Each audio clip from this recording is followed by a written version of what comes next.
ஹைடா நமசிவாய.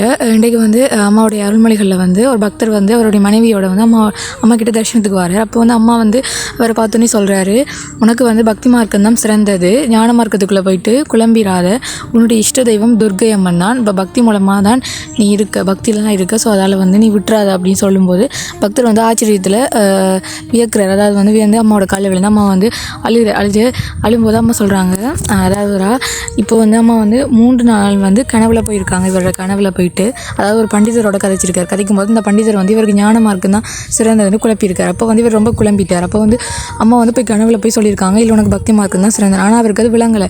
So 2 நாள் போயிருக்காங்க. அப்போ அம்மா என் கனவுல வராங்க அப்படின்னு சொல்லிட்டு அவர் வந்து நேராகவே வந்திருக்கார் மனைவியை கூட்டிகிட்டு. ஸோ அப்போ தான் அம்மா வந்து அங்கே சொல்லியிருக்காங்க. ஸோ வந்துடா பக்தி மார்க்கம்ன்றது இறைவனோட வந்து உணர்வுபூர்வமான இருந்தது. இப்போ வந்து ஒரு தாய்க்கும் குழந்தைக்குமான உறவு. இப்போது வந்து அந்த குழந்தைக்கு இதுவும் தெரியாமல் இருக்கும்போது அம்மா தான் வேணும்னு சொல்லும். ஸோ வந்து அம்மா எது சொன்னாலும் சரி அப்படின்ற ஒரு இதில் இருக்கும். ஸோ அந்த உறவு தான் இறைவனோட பக்தி மார்க்கத்தில் இருக்கும் எல்லாருக்குமே. ஞான மார்க்கத்தில் வந்து எப்படி இருக்கும்னா மெடிடேஷன், ராய யோகம் அப்படின்ற இதுகள் வந்து அந்த டைமுக்கு பண்ணணும். அப்போ வந்து மனசை ஒருநிலைப்படுத்தி தான் நாங்கள் இறைவன்கிட்ட அதுக்கப்புறம் தான் நெருங்குவோம். ஸோ வந்து இதில் தத்துவ ஞானங்களை படித்து அப்படி நிறைய வரதான் ஞான மார்க்கம். இன்னும் நிறைய இருக்குது. ஸோ அம்மா அடுத்தடுத்த அருள்மொழியில் நிறைய சொல்லுவாங்க ஞான மார்க்கத்தை பற்றி.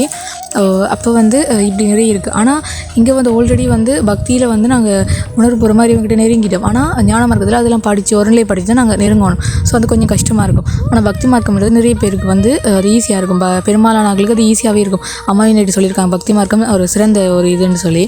ஸோ அதால் வந்து இதோட சொல்லி அம்மா வந்து முடிக்கிறாங்க, அந்த பக்தருக்கு வந்து பக்தி தான் சரி அப்படின்னு சொல்லி அதோட வந்து அம்மா இதை வந்து முடிக்கிறாங்க.